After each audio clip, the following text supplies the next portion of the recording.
Welcome back. So if you're here, you saw the last video about what is Dungeons and Dragons and a very basic 5-minute explanation of what Dungeons and Dragons is. So in this video, I'm going to walk you through the process of building a character sheet in Dungeons and Dragons. We're going to be using D&D Beyond, but you are feel free to use pen and paper to do this. The steps are the same, just the format's laid out a little bit differently.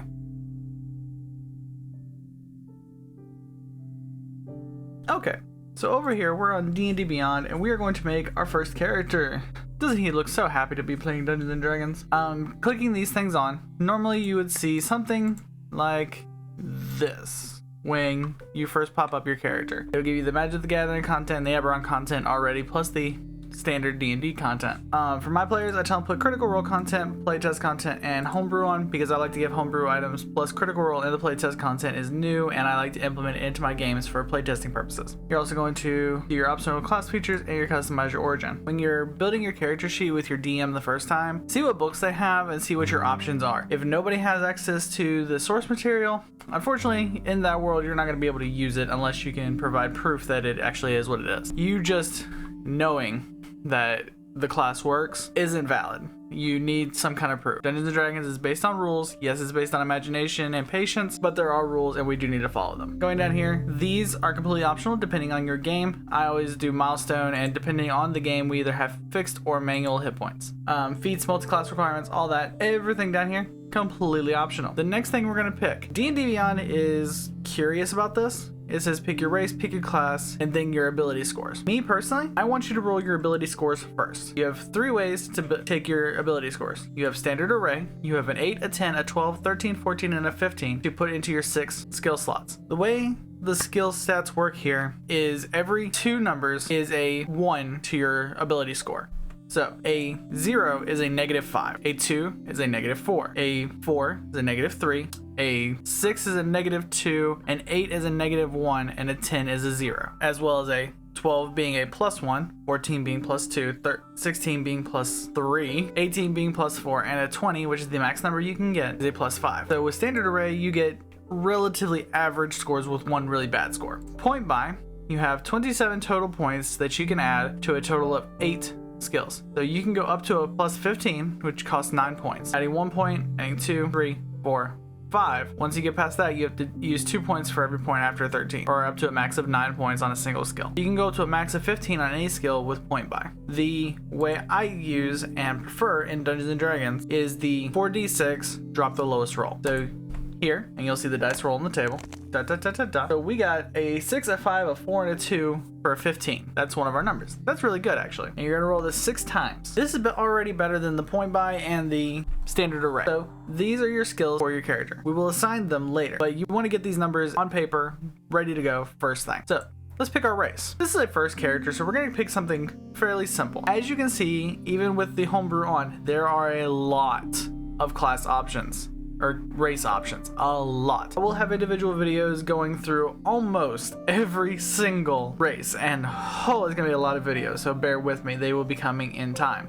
If you have a specific one you want, please leave a comment down in the comment section, and I will check it and possibly do that video first. So leave your comments. Thank you. For a really simple character build, we're gonna go with something fairly simple. We're gonna pick an elf. Elf has 7 sub races. You can be a wood elf, a sea elf, a pallid elf, a mark of shadows elf, a high elf, an eladrin elf, a dark elf. There are more. I don't have access to those source books though. I'm gonna pick a sea elf because I've always wanted to build a sea elf. They get +2 to dexterity, dark vision, keen senses, fey ancestry, and trance. Before you choose this, it gives you a list and a pull down menu of each of your abilities you can get. So we would choose this race. With this, that is our set skills. What we're gonna do is go to here to Origin Maker. So we're gonna Origin ability skills, Origin proficiencies, Origin legend languages. We're just gonna click them all. This allows us to customize all of our stats. So for our +2, we're gonna want that to go into whatever stat we want to be for what class we're picking. Okay, before we set that, we need to get a race, a class together. So we have our options open, but now we need to see what we want to play. Me, personally, I've never built an Artificer, so I'm thinking a Sea Elf Artificer. So now that we know we chose Artificer,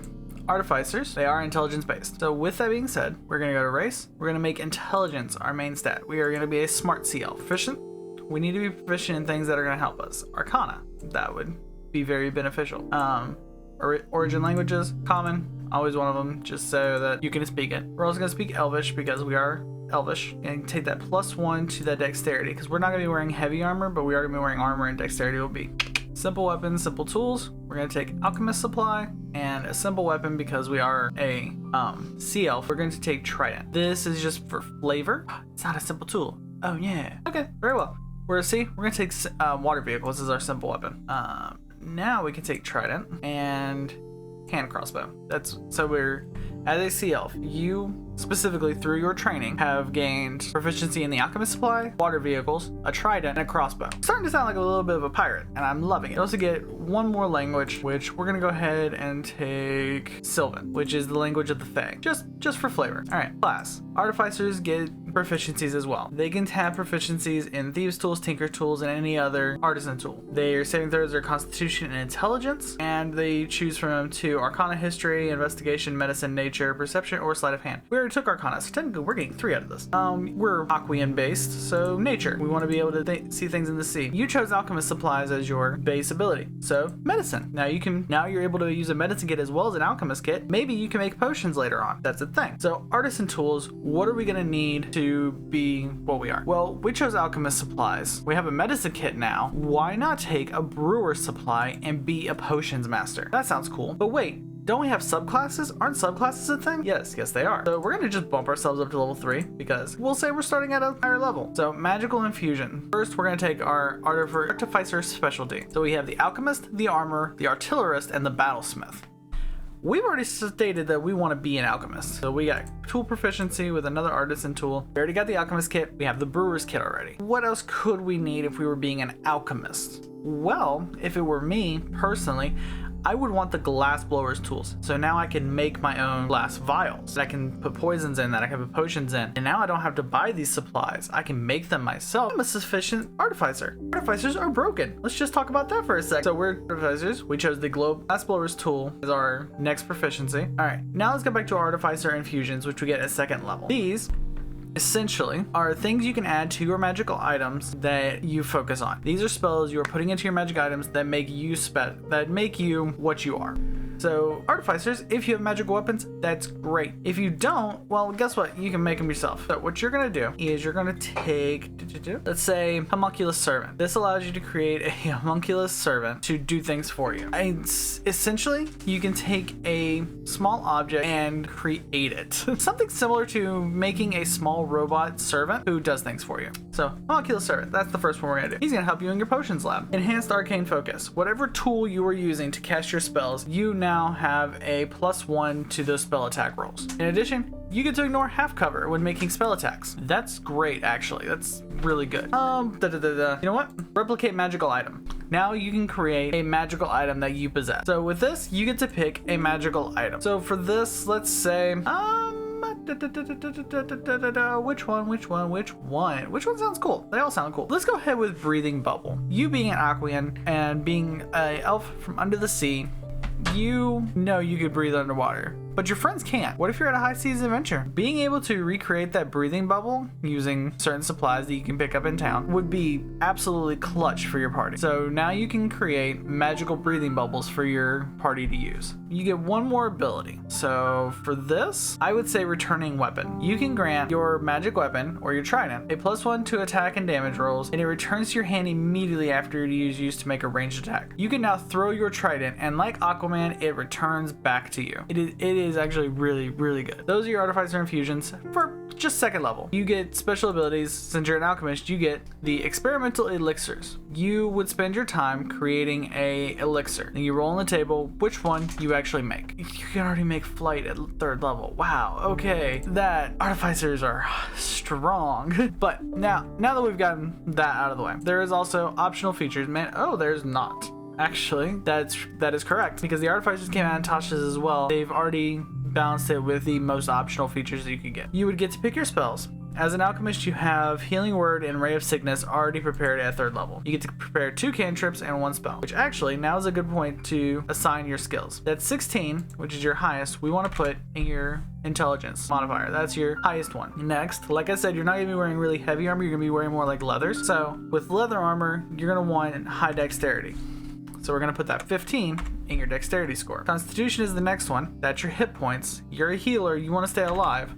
You're going to go there. Wisdom is your common sense, charisma is your people skills. You're an artificer, being super strong is not your focus, so 10 goes to strength. Are you more common sense or are you more street smart? These are your choices. So for this character in specific, I want it to be more street smart and have a little bit less common sense. However, it still has higher than the average common sense, 10 being the average. So you're still pretty good. With this layout, what you end up with on your sheet is a +0 to strength, a +3 to dexterity, a +2 to constitution, a +4 to intelligence, a +1 to wisdom, and a +1 to charisma. Now you can see the +1 to charisma. These can change with equipment and such. The reason I did that is because we need to go back to spells for a second. Now we can learn 5 spells because now we have a +4 in intelligence. So we get 2 cantrips. You're based in the water. So I would say Frostbite and Ray of Frost would be really obvious spells for you. You can also pick things such as Prodigitation, Shocking Grasp, Spare the Dying, etc. At level, you're allowed to change out your cantrips. So you can change these out when you level up. At level up, you can change out your cantrips. At the end of a long rest, when you wake up, you would prepare your leveled spells for the day. So now we need to pick our leveled spells. So we go down to our first level spells. These are all up to you for what you want. You being a healer, I would obviously suggest having Cure Wounds on standby. You being a healer, I would obviously suggest Cure Wounds. I would also suggest other things such as False Life, giving yourself a few more temporary hit points. Healing Word, you always have prepared. These are your healing spells. Then you want to pick some things that are just going to help. Absorb Elements is a nice spell. If you get hit by a enemy's fire attack, you can absorb that damage, take half what you normally would take, and then on your next turn send it back at them for extra damage. Because you are creating magical items and you have a homunculus that you can recreate, the spell Catapult gives a certain je ne sais quoi. It lets you take your homunculi and cast Catapult upon it and fling it like a little goblin boy and deal damage. One other thing I would pick is just something to, well, right here, either Purify Food and Drink or Tasha's Caustic Brew. Either one, it fits with the idea of an alchemist. You can help your friends by purifying their food and drink and making sure nobody dies. Or you can open those vials of acid you've made and go blah, blah, blah, throw them at somebody. So either one is a good option. For this build, we're gonna go with Tasha's Caustic Brew. Now we have our race, we have our class, we have our abilities. Next is our backstory. Why are we here? What possible backstory do we have? I already said you were looking a bit like a pirate. You were a pirate at one point. We get another access to another set of tools. For this, they can be musical instruments, they can be game pieces, or they can be something, another item set. For this in particular, we're gonna go with vehicles, sea and air. So you're able to now sail a full, you have the history and the knowledge to be able to sail a ship. You also don't have the best reputation in the world. Character details. This is where we choose our alignment, our faith, and our lifestyle. Lifestyle is how much gold roughly do you spend a day on living? Are you going to stay at the cheap hotels, or are you going to go and spend the extra money? So for a pirate, I would say you have a poor lifestyle, but it doesn't mean that you're absolutely going to hate yourself. You're level 3. You're just starting out. It's fine. Faith, talk to your DM. Which god do you worship? If you worship a god at all. You don't have to.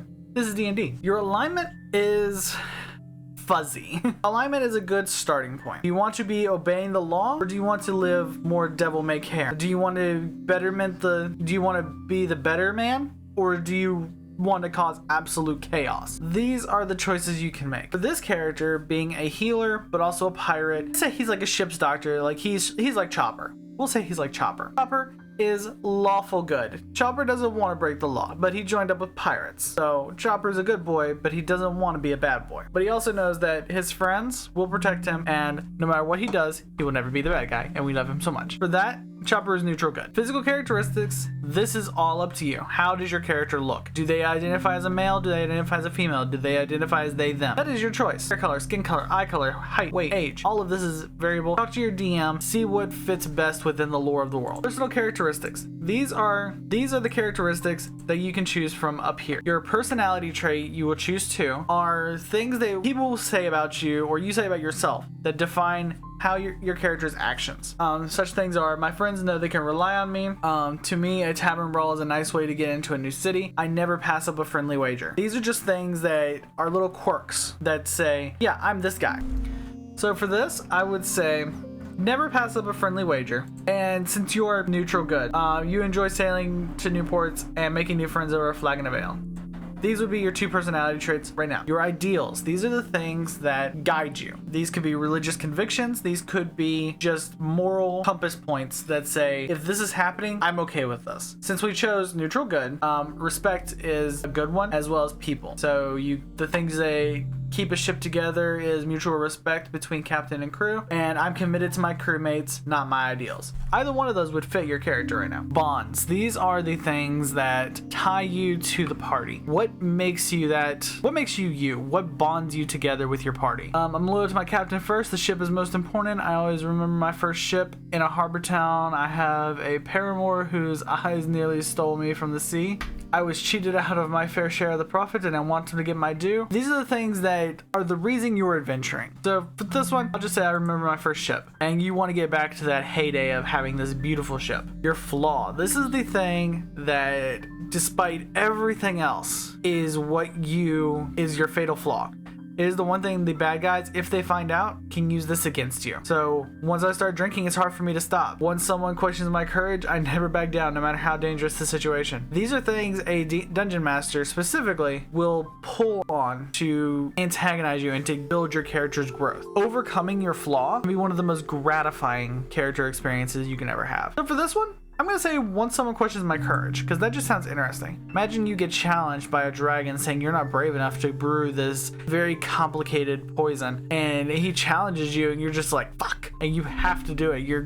Your flaw convicts you to do this. It gets interesting. Last thing are the notes. This is where you keep your organizations, your allies, your enemies, your backstory, and your other. This is where you actually put the story together and who your friends are, who your enemies were in your backstory, what organizations you belong to. All of these things are in that extras section. The last thing you're going to do is you're going to pick up your equipment. Starting equipment, as an artificer, you get to pick 2 simple weapons. For you, we're picking we'll take the light crossbow. You still have proficiency with hand crossbows, that's fine. You're going to take the studded leather armor because you took the dexterity. You have 3 light crossbows. Never mind, hold on. We're going to take a dagger and a hammer. You also get thieves tools and dungeoneering kit. For pirate, you get a billy club. You get 50 feet of silk rope and something that's a little trinket of your past. For this, I would say a small stone with a hole in the center and a pouch that contains 10 gold pieces. You use about 2 silver pieces every night for hotel rooms and such. Now, talk to your DM and ask if this is okay. Most of the time, if you have a specific weapon set that you're using, I would say yes. So you would go down here to add equipment and you would pick your starting weapon. So I said you guys had a trident and you had a hand crossbow. We would add those. You also want to make sure that you have the kits that you're proficient with. You do not. So we would also go down here and get your alchemist supplies, your brewer supplies, and your glass blower tools. And then just because I would say at this adventure you would have a couple glass bottles, so we'll add 2 of those to your equipment as well. You would then equip your crossbow bolts, equip your hand crossbow, and equip your trident and all of that. Oh, and your armor. You want to equip your studded leather armor. You are now kitted out with all of your gear ready to go. What's next? Well, now you want to view your character sheet and see the beauty that it is. With the way things are, your trident, you're not going to hit very well off because you're not strength based. Even with your proficiency bonus, that's all you're getting. For the simple fact that tridents are a strength based weapon. You're not very strong. You're mainly going to use that hand crossbow. Just the fact that you can throw the trident and it comes back to you is a nice parlor trick. You can always take your constitution and trade it with your strength or your charisma or your wisdom. Give yourself that extra +1, but that's up to you. Because you are limited to light or medium armor, you're not really going to get a higher bonus than 18 with medium armor. So having your dexterity higher to get that bonus for studded leather armor is the route you want to go. These are just things that quickly build your character sheet. We'll go over more detail as to why certain things go on in other videos. We'll go over more stuff of why you want to do certain things in other videos. But this is as quick as I could put it, building a character sheet in D&D Beyond for the first time. I want to thank you guys for joining us here at the Silver Dragons Tavern. My name is Sterling Silver. I am the Dungeon Master for 3 campaigns over on my Twitch channel, and if you guys want to check out live D&D games, come and watch us every Tuesday, Friday, and Saturday over on twitch.tv/SterlingSilver82, and be sure to check out the other videos we have over here and over there for other content. Thank you guys so much for joining us. I love you guys, and I'll see you guys next time. Bye.